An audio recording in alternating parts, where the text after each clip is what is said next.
እና ጊዜ ምን ያክል ክትባት ይሰጣል? ሰላም ጤና ይስጥልን። ዶክተር ተዋበ እባላለሁ። የማህፀንና ጽንስ ስፔሻሊስት ሐኪም ነኝ።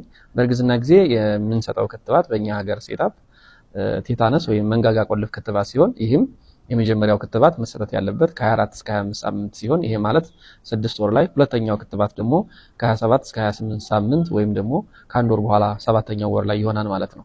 ይህ ክትባት ለእናትየዋ እንዲሁም ለልጁ ጤና በጣም አስፈላጊ ነው ማለት ነው። እንደየሀገሩ ሪኮሜንዴሽን ወይም ደግሞ እንደየሀገሩ የሕክምና አሰጣጥ ህግ በእኛ ሀገር የምንሰጠው ቴታነስ ክትባት ሲሆን በውጮች እንደ ኢንፍሉዌንዛ ቫክሲን እና የመሳሰሉት እንደየሀገራቸው ጋይድላይን ይሰጣሉ ማለት ነው። ስለዚህ በእኛ ሀገር የሚሰጠው ቴታነስ ወይም የመንጋጋ ቆልፍ ክትባት ሶስተኛው የሚሰጠው ከ6 ወር በኋላ ያ ማለት ከወለደች በኋላ ሲሆን አራተኛው ሶስተኛውን ክትባት ከወሰደች ከአንድ ዓመት በኋላ አምስተኛው ደግሞ አራተኛውን ከወሰደች ከአንድ ዓመት በኋላ በአጠቃላይ 5 ጊዜ ይወሰዳል ማለት ነው። ይሄ ክትባት ሙሉውን ከተወሰደ 100% ልጁን መከላከል ይችላል ማለት ነው። እናመሰግናለን። ተመሳሳይ መረጃዎችን ለማግኘት ፔጃችንን ይከታተሉ።